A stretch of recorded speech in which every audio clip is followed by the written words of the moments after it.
좋은 이름이 좋은 기름보다 낫고 죽는 날이 출생하는 날보다 나으며.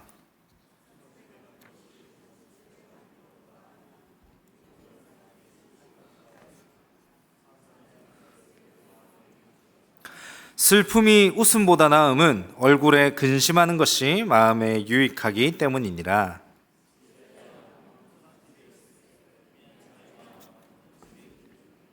지혜로운 사람의 책망을 듣는 것이 우매한 자들의 노래를 듣는 것보다 나으니라.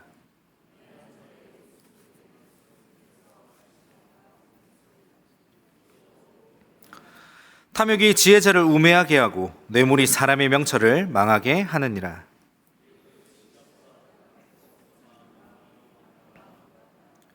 급한 마음으로 노를 바라지 말라. 노는 우매한 자들의 품에 머무름이니라.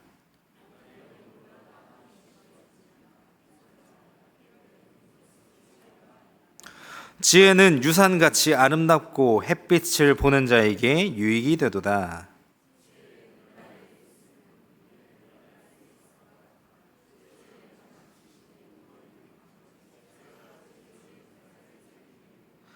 하나님께서 행하시는 일을 보라. 하나님께서 굽게 하신 것을 누가 능히 곧게 하겠느냐. 형통한 날에는 기뻐하고 공고한 날에는 되돌아보아라. 이 두 가지를 하나님이 병행하게 하사 사람이 그의 장래 일을 능히 헤아려 알지 못하게 하셨느니라. 아멘. 네, 오늘은 전도서 7장 1에서 14절의 말씀을 가지고 내 인생에서 가장 빛나는 때는 오늘이 아닙니다 라는 제목으로 함께 말씀을 살펴보고자 합니다. 한 가지 질문 드리고 시작하도록 하겠습니다. 여러분들 인생의 전성기는 언제입니까? 네, 여러분들의 인생의 전성기 중고등학교 때입니까? 아니면 대학교 때입니까? 주먹으로 혹시 이름 날리신 분 계십니까? 예, 없으면 다행이고요. 예, 인생의 전성기는 언제인가라는 생각을 우리가 할 때에 과거가 떠오르게 됩니다. 예, 과거에 조금 잘나신 분들도 계셨으리라 압니다. 우리가 인생의 전성기가 언제냐라고 물었을 때 저 같은 경우에는 적어도 오늘이 안 되었으면 좋겠다라는 마음이 있습니다. 무슨 말이냐면 제가 50살, 60살 정도 되고 이제 또 목사 사역을 계속 한다라고 가정해 보겠습니다. 이정호 목사 20년 전에 30년 전에는 설교 잘했는데 요새 좀 그렇더라. 이런 얘기 들으면요, 저는 좀 슬플 것 같습니다. 공부도 그만큼 안 했다는 거고 연습도 그만큼 안 했다는 거고. 다시 말씀드립니다. 인생의 전성기가 오늘이 된다면요, 인생의 전성기가 과거가 된다면요, 좀 슬플 것 같습니다. 오늘 성경에서는요, 인생의 전성기가 언제입니까? 라고 우리에게 질문을 합니다. 전도서는요, 참으로 많은 질문, 특별히 어떻게 살아야 하는지에 대한 질문이 담겨있는 성경책입니다. 시편이나 잠언 같은 성경은요, 의인이 열심히 하나님 앞에서 열심히 일하면 그에 합당한 대가를 지불해 주신다라고 이렇게 말하지만요, 전도서라는 성경은 좀 다릅니다. 내가 이만큼 일했는데 요만큼 얻을 수도 있고요, 또 옆에 사람들 보면은, 악인들 보면은 요 정도밖에 일 안 했는데 얻는 거는 이만큼 얻는 그런 경우가 살다 보면 있다, 아니 많다라고 전도서는 말하고 있습니다.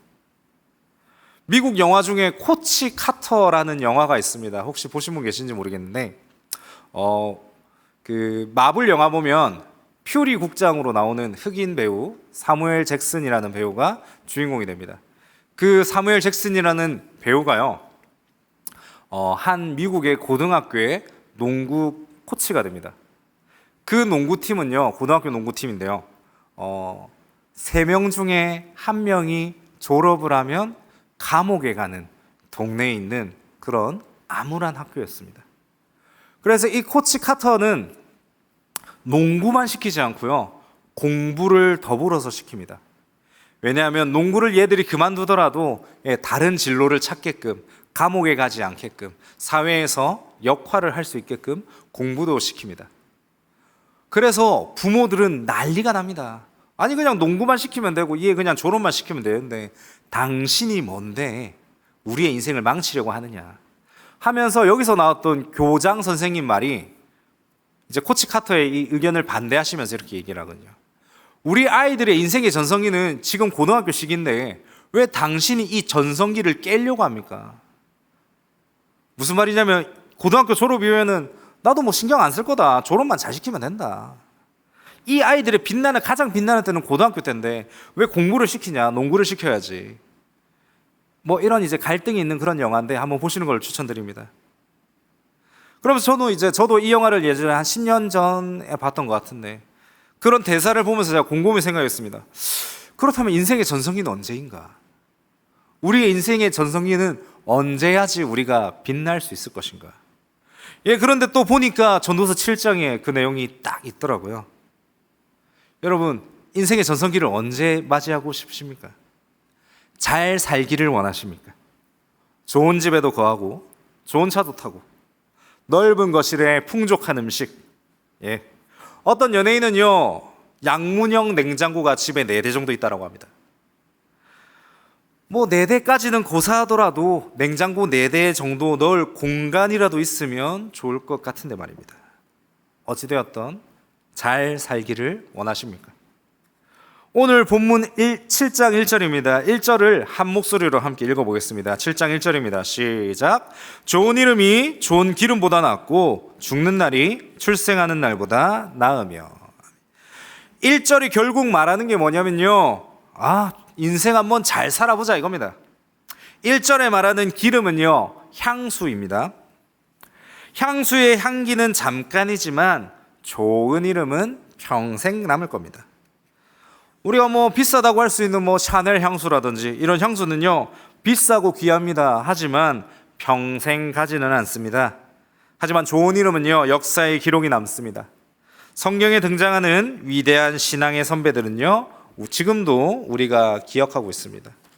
루터나 칼빈도 우리가 기억하고 있고요. 주기철 목사님, 한상동 목사님, 이런 목사님들을 오늘도 우리는 기억하고 있습니다. 그리고 저는요, 우리 모두민족교회의 역사에 대해서 정확하게는 모르고 있습니다. 하지만 우리 성도님들께서 잘 아시리라 합니다. 김해 남교회 시절부터 하나님 나라와 교회를 위해 열심히 사역하시던 목사님들과 직분자들의 이름을 아직도 기억하시리라 믿습니다. 특별히 이번에 다니엘 기도학교 친구들과 여수에 있는 손양원 목사님 기념관에 다녀왔습니다.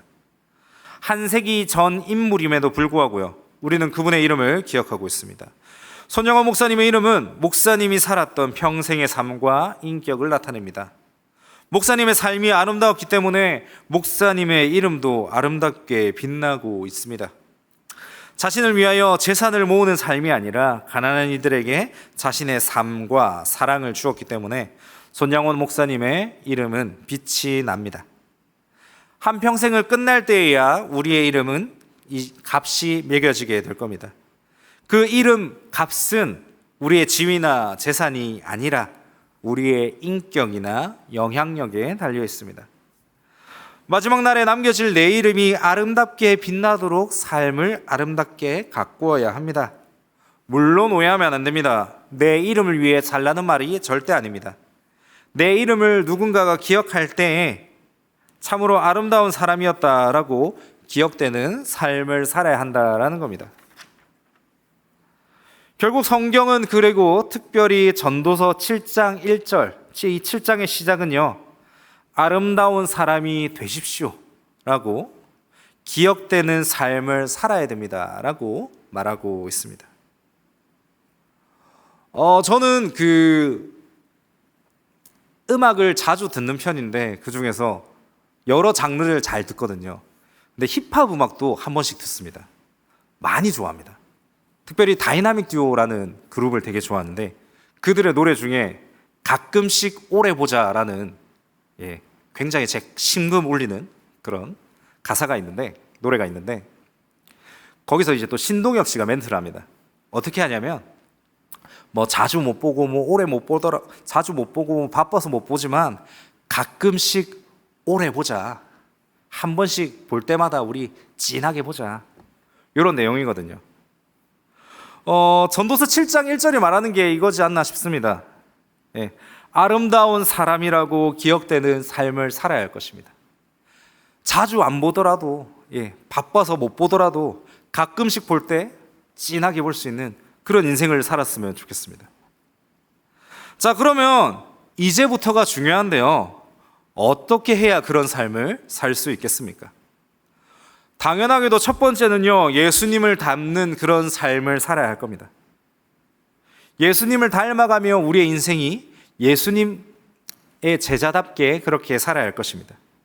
그리고 오늘 전도서 본문을 통해서 우리는 어떻게 살아야 아름다운 사람이라고 기억되는 삶을 살 수 있을지를 또 한번 살펴보고자 합니다. 이 전도서를 통해서 우리는 오늘 지혜를 배우고자 합니다. 먼저 2에서 4절입니다. 2에서 4절에서 보시면 왜 결혼식보다 장례식을 가라라고 말하고 있습니까? 물론 오해하면 안 되는 것은 내일 결혼식은 꼭 참석하셔야 됩니다. 본문이 말하는 것은 결혼식 하면 안 됩니다 라고 말하는 게 아닙니다. 인생에는 늘 기쁨만 따르는 게 아니라는 것을 말합니다. 초상집에 가야지 우리가 죽음이라는 한계를 지니고 있는 인생이구나, 연약한 인생이구나, 우리의 인생에 대해서 진지하게 생각해보고 돌아볼 수 있게 됩니다. 산의 진미를 먹고 노래를 부를 때에는요, 죽음과 고통을 안고 있는 삶에 대해서 망각하게 됩니다. 그래서 결혼식보다 장례식을 가야 합니다. 5에서 7절에서는요, 지혜로운 사람은 책망을 잘 들어야 인생을 의미 있게 살 수 있다라고 말합니다. 우리가 자녀나 형제들을 사랑한다면 악하고 나쁜 부분들에 대해서는 꾸짖어야 합니다. 지적하지 않고 잘하는 부분들만 칭찬한다면 어떻게 보면 우리는 그들의 인생을 망치고 있는 것이라 볼 수 있습니다. 또 지나친 학대를 당하거나 뇌물의 유혹이 올 때에도 우리는 하나님의 지혜를 붙들고 한순간 한순간 의미 있게 또 즐겁게 살아야 할 것입니다. 결국 2에서 7절을 정리하자면 죽음과 고난, 슬픔을 늘 생각해야 하며 인생을 살아갈 때에 지혜자의 아픈 충고 또한 잘 들어야 한다라는 겁니다. 이집트를 탈출하고 광야길로 나섰던 70만의 이스라엘 백성들이 하나님께 불평하고 모세에게 반역을 든 그런 사건이 여러 등장합니다. 특별히 첫 번째 반역 사건이 나와 있는 출애굽기 본문을 함께 봤으면 좋겠는데요. 출애굽기 16장 1에서 3절입니다. 우리 한 목소리를 함께 읽어보겠습니다. 시작. 이스라엘 자손의 온 회중이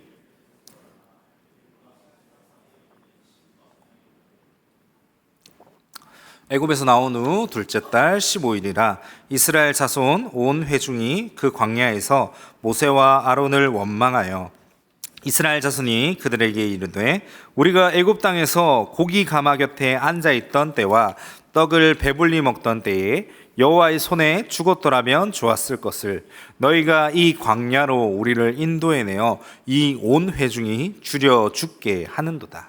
아멘. 이집트에서 나온 지 이제 막 2달, 3달 됐는데 이스라엘 백성들이 불평합니다.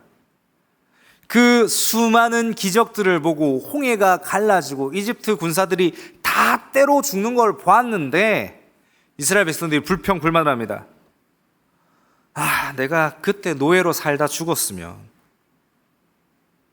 내 인생의 전성기가 그냥 그때에서 끝났으면 내가 이 꼴을 안 봤을 건데 뭐 한다고 내를 그서 꺼내가지고 내를 이 난리를, 이 피를 보게 하냐. 모세요, 설치지 말고 그냥 가만히 있지. 이런 불평이 이스라엘 백성들에게 나왔습니다. 자, 8에서 10절이 말하는 것도 오늘 이스라엘 백성들이 불평하는 모습과 별반 다르지 않습니다. 8에서 10절입니다. 우리 다 함께 읽어보겠습니다. 8에서 10절입니다. 시작. 일의 끝이 시작보다 낫고 참는 마음이 교만한 마음보다 나으니 급한 마음으로 노를 바라지 말라. 노는 우매한 자들의 품에 머무름이니라. 옛날이 오늘보다 나은 것이 어찌미냐 하지 말라. 이렇게 묻는 것은 지혜가 아니니라. 아멘. 정말로 지혜로운 인생을 사는 사람은요, 시작보다 끝이 아름다운 사람입니다. 시끌벅적하고 요란하게 시작했다가 슬그머니 자취를 감추어 버리는 인생은 어리석고 불쌍하고 안타까운 인생입니다. 저희 집에 이제 아기가 태어났지 않습니까? 새아가 태어난 지 이제 한 18개월, 19개월 됐는데 새아가 태어났을 때요. 정말 감사하게도 모든 교회 성도님들께서 축하를 해주셨습니다. 자, 이렇게 축하와 기쁨을 받은 새아가 태어났습니다. 그리고 새아도 언젠가는 주님의 부르심을 따라 하늘로 올라가겠죠. 자, 그렇게 죽을 때에 아무도 아기를 돌봐주지 않았다라고 가정해 보겠습니다. 슬프지 않을까요? 시끌벅적하고 요란하게 이 아이의 인생이 시작됐는데 슬그머니 자취를 감추어 버리는 인생은 얼마나 안타까운 인생입니까? 예수님께서 하나님 나라를 설명하실 때 겨자씨로 비유하였던 것을 기억해 보시길 바랍니다. 하나님 나라는 오늘 전도서가 말하는 것처럼 작은 한 알로 시작하였지만 지금은 온 세상을 덮고 있는 나무처럼 전 세계 가운데에 퍼져가고 있습니다. 일의 끝이 시작보다 좋으려면, 출생보다 죽음이 더 아름다우려면 교만하지 말고 인내해야 한다라고 구절이 말하고 있습니다. 교만한 사람들은 처음부터 사람들에게 멋있어 보이기를 원합니다. 그래서 많은 돈을 대출하기도 하고요. 온갖 인맥들을 동원해서라도 급하게 대박을 터뜨리려고 합니다. 하지만 본문이 분명하게 말합니다. 이는 조급함이고 교만입니다. 일의 결과가 금방 나타나지 않는다고 조바심 치거나 쉽게 분노해서는 일을 그르치기가 십상입니다. 조급함과 짜증은 어리석은 자의 전형적인 특징입니다. 어렵고 힘든 과정들을 잘 참고 차분히 대처해 나가는 인내의 삶이 아름다운 끝을 만들어내는 삶이다라는 겁니다. 저희 교회에서 이제 매일 전도대를 열심히 이제 나갔습니다. 오늘로써 이제 1학기가 끝났는데요. 이 매일 전도대를 보면서 늘 느끼는 것은 당연하게도 몇 명 전도했습니까가 중요한 게 절대 아닙니다라는 겁니다. 한 명을 만나더라도, 아니 한 명을 못 만날지라도 하나님이 오늘 우리 팀을 인도하셨구나. 그곳에서 주시는 하나님의 은혜에 감격하며 매주를 진행을 했습니다. 말씀드린 것처럼 오늘이 이제 마지막 전도였습니다. 날이 무척이나 뜨거웠습니다. 하지만 그럼에도 불구하고 하나님의 인도하심에 따라 사역하시는 전도 팀원들로 인해서 저도 많이 은혜를 받은 그런 시기였습니다. 전도하는 걸 예로 들자면요, 우리가 이 전도하는 데에도 조급하고 급하게 하면요 결국 일을 그르치기 십상이 될 것입니다. 다시 말씀드립니다. 조급함과 짜증은, 그리고 나아가서 내가 잘남으로 상대를 조롱하는 것은 어리석은 자의 전형적인 특징입니다. 어렵고 힘든 과정들을 잘 참고 차분히 대처해 나가는 인내의 삶이 아름다운 끝을 만들어내는 삶이 될 것입니다. 그렇게 시작보다 끝이 좋으려면, 즉 인생을 기쁨으로 살고 기쁨으로 돌아볼 수 있으려면 화려했던 과거를 돌아보며 현재를 비관해서는 안 됩니다. 우리가 소유할 수 있는 것은 과거나 미래가 아니라 현재입니다. 즉 우리 인생의 전성기가 언제입니까? 라고 물었을 때 앞에 있는 대답과 조금 모순이 되겠지만요, 우리가 가장 빛나는 때는요 오늘이고 지금입니다. 그리고 내일이 됐을 때는요 오늘보다 내일이 더 빛나야 합니다. 모레는요 그 오늘의 내일보다 더 빛나야 하고요. 왜 빛나냐면 우리가 뭐 내일 더 많은 돈을 벌어서 또 내일 더 좋은 것들을 이루어서가 아니라 어제도 함께 하셨던 하나님께서 오늘도 함께 하시고, 내가 사망의 음침한 골짜기로 다닐지라도 주께서 주의 지팡이와 막대기로 오늘도 보호하시니까 그날이 가장 빛나는 전성기라는 겁니다. 우리가 소유할 수 있는 것은, 다시 말씀드립니다, 과거나 미래가 아니라 지금입니다. 오늘 어떻게 사셨습니까? 보람찬 하루 보내셨습니까? 조금 힘들거나 슬픈 일이 있었습니까? 괜찮습니다. 그때에도 주님이 함께 하셨습니다. 우리를 푸른 초장과 실만한 물가로 인도하시는 그분께서 때로는 사망의 음침한 골짜기 가운데 있을지라도, 우리가 그 가운데 있을지라도 그분께서 여전히 우리를 보호해 주고 계시기 때문에 우리는요, 오늘을 기쁨으로 나아갈 수 있는 겁니다. 저는 이제 다니엘 기독학교를 맡고 있고 다니엘 스쿨을 담당하고 있습니다. 요즘 고민하는 것은 지속 가능성에 대한 문제입니다. 무슨 말이냐면, 우리 다니엘 기독학교 친구들 있지 않습니까? 이 친구들이 지금 예수님을 믿는 것도 참 중요하지만요, 지금뿐만이 아니라 이 아이들이 학교를 졸업하고 사회에 나가고 더 이상 부모의 간섭을 안 받는 그때에도 신앙생활을 지속할 수 있을까라는 고민이 저에겐 늘 있습니다. 그래서 제가 한 학부모님과 대화를 했을 때 그런 얘기를 했습니다. 저는 엄마 아빠들이 원하는 예쁘게 보이는 모습, 멋지게 보이는 모습, 그런 것들을 잘 시킬 수 있습니다. 그런데 이게 이 아이들의 미래와 도움이 되지 않는다면 저는 가능하면 안 하고 싶습니다. 아이들에게 제가 말했습니다. 지금 궁금한 거 억지로 아는 척 하지 말고, 특별히 신앙에 대한 문제는 말이죠, 아는 척 하지 말고 물어보라고. 질문하는 거 하나도 안 쪽팔린다고. 나랑 싸워도 되니까, 나랑 싸우고 말 안 해도 되니까 질문하라고. 마음에 안 들면 싸우자고. 물론 내가 이길 수 있으니까 언제든 덤비라고 합니다. 이 아이들이 지금 아는 척하고 고개 끄덕거리고 지금 신앙생활 잘하는 거 중요할 수도 있죠. 하지만 다시 말씀드립니다. 이 신앙이 지속 가능할까? 이 문제를 늘 고민하고 있습니다. 여러분, 이 질문을 여러분들에게도 동일하게 드리고 싶습니다. 여러분들의 신앙은 10년 후에도 지속이 될 것 같습니까? 30년 후에도 50년 후에도 죽기 전까지 이 신앙이 지속될 것 같습니까? 지속되어야 되는 것은 알고 계시죠? 그런데 지속이 가능할까요?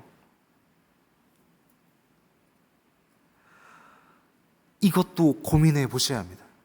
내가 지금 왜 교회를 다니고 있지? 내가 지금 왜 예수님을 믿는다고 말하고 있지? 10년 후에도 이 신앙이 지속이 될까?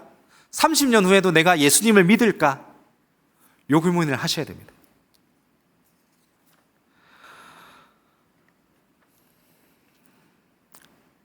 다시 본문으로 돌아와서요, 비록 현재가 힘들다 하더라도 좋았던 과거와 비교하면서 푸념만 해서는 안 될 겁니다.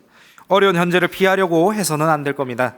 현재의 어려움을 참아내면서 지혜롭게 대처해 나가고 극복하려고 애를 써야 합니다. 현재에 대한 인내가 모여서 아름다운 끝을 이루기 때문입니다. 즉, 질문해야 됩니다. 그래서 질문해야 됩니다. 자, 그렇다면 그냥 쭉 참고만 있으면 될까요? 무슨 말이냐면요, 예를 한 가지 들어보겠습니다. 저 멀리서 제 아내가 웬 거린에게 맞고 있다라고 가정해 보겠습니다. 참아야 될까요? 목사인데. 제가 목사니까 그 거린한테 가가지고, 아이고 할렐루야, 왜 우리 아내를 때리고 계십니까? 이렇게 질문해야겠습니까? 아니죠. 화를 내야죠. 물론 화에 잠식되어서는 안 되겠지만 분을 표하면서 아내를 지켜내야 할 겁니다. 결국 시작보다 끝이 아름다운 삶은요, 그냥 참고만 있는 삶이 아니라 현재를 인내할 때, 지혜롭게 인내할 때에 주어집니다. 다시 말씀드립니다. 하나님은 우리에게 무작정 참으라고 하시지는 않습니다.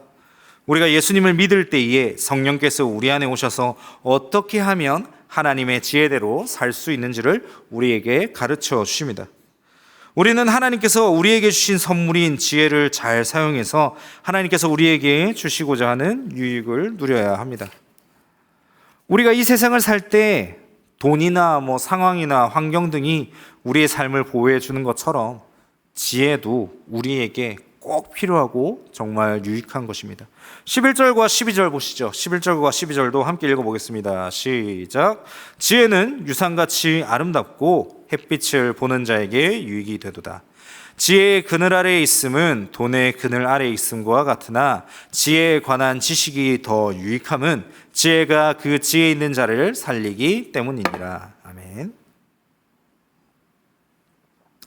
우리는 하나님의 말씀을 열심히 읽고 배우면서 이 세상과 우리의 인생을 올바르게 바라볼 수 있는 세계관이나 가치관을 잘 가져야 합니다. 하나님께서 창조하신 세상의 이치나 사회가 돌아가는 원리를 잘 알기 위해서는요, 성경뿐만 아니라 많은 독서와 공부도 필요합니다. 때로는 유튜브를 통해서 찾아볼 수도 있고요. 때로는 인생의 선배를 통해서 조언을 들을 필요도 있습니다. 사업이나 인생의 경영에 있어서 아무런 지식이 없이 그저 기다리기만 하는 것은 아무런 의미가 없습니다. 지식도 전문적으로 배우고요. 사람들의 조언도 듣고 성경 가운데서는 또 그 원리를 파악해서 최종적으로는 하나님께 기도하면서 지혜롭게 오늘을 현재를 살아가야 합니다. 마지막으로 13절 14절입니다. 함께 읽겠습니다. 13절 14절입니다. 시작. 하나님께서 행하시는 일을 보라. 하나님께서 굽게 하신 것을 누가 능히 곧게 하겠느냐. 형통한 날에는 기뻐하고 공고한 날에는 되돌아보아라. 이 두 가지를 하나님이 병행하게 하사 사람이 그의 장래 일을 능히 헤아려 알지 못하게 하셨느니라. 아멘. 결국 끝이 아름다운 인생이 되려면요, 인간이 가진 지혜와 지식의 한계를 알고 하나님의 섭리를 받아들이는 인생을 살아라라는 겁니다. 오늘 전도서를 쓴 솔로몬은 누구보다 지혜롭고 똑똑했습니다. 하지만 그렇다 할지라도 하나님의 지혜와 지식에 비할 바이겠습니까? 우리가 아무리 지혜롭다 할지라도 현재 우리에게 일어나는 모든 일을 다 헤아릴 수는 없습니다. 아무리 우리가 지혜롭게 현실을 파악하고 어려움에 대비한다 할지라도, 아무리 보험금을 많이 넣어놔도 항상 우리가 예측한 대로 일이 진행되는 것은 아닙니다. 하나님께서 이 세상과 우리의 삶에 행하시는 일을 보시길 바랍니다. 모든 일들이 다 선하고 곧게 진행되지는 않습니다. 이 세상에는 굽은 일도 많습니다. 이 세상에는 악한 자들이 득세도 하고요.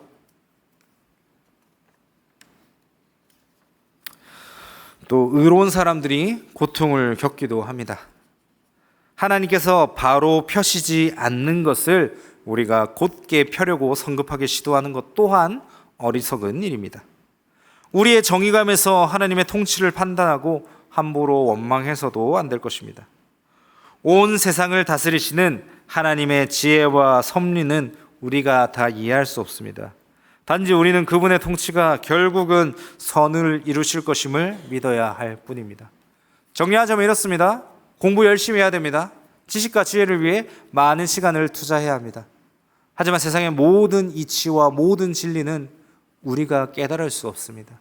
하나님께 의지하지 않으면, 결국에는 그 지식과 지혜의 주인이신 하나님을 의지하지 않으면 인생은 허무하게 될 것입니다.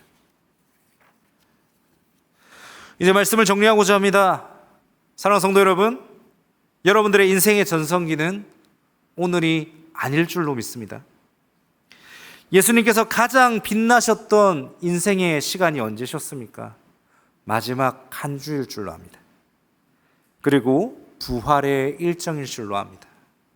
그리고 그 40일간의 제자들과의 동행이 아닌가 싶습니다.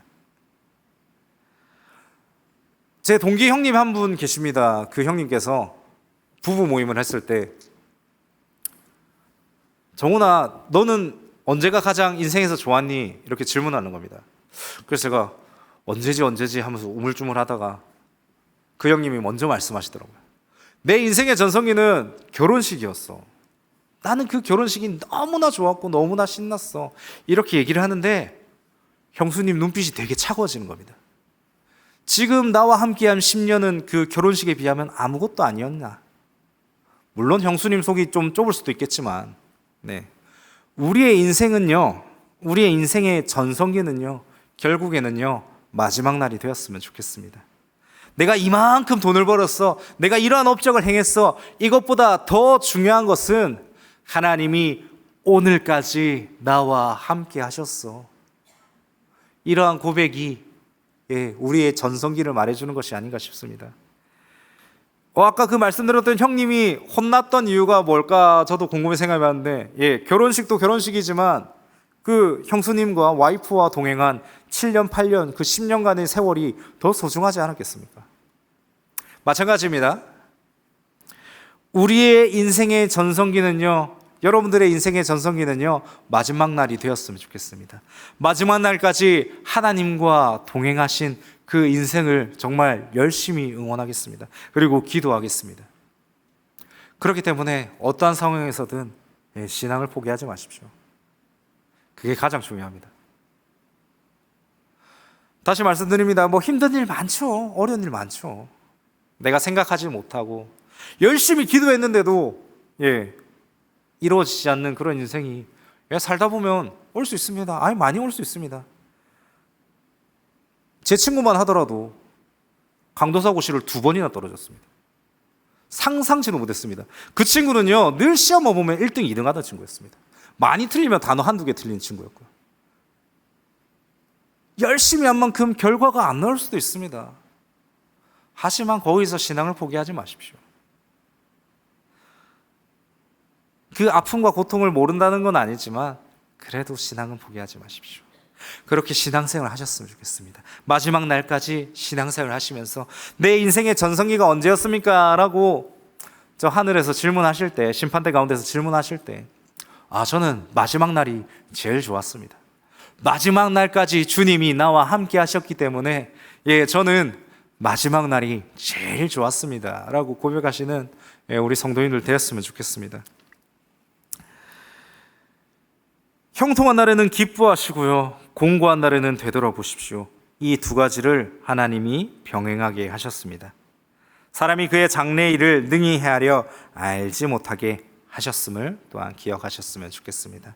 그 사실을 기억하시면서 열심히 신앙생활 하시면서 마지막 날이 전성기가 되실 수 있으신 우리 사랑하는 모든 민족계 성도님 되시기를 간절히 소망합니다. 우리 이 시간 함께 찬양하며 기도하며 나아갔으면 좋겠습니다. 우리 이 시간 먼저 함께 찬양했으면 좋겠습니다.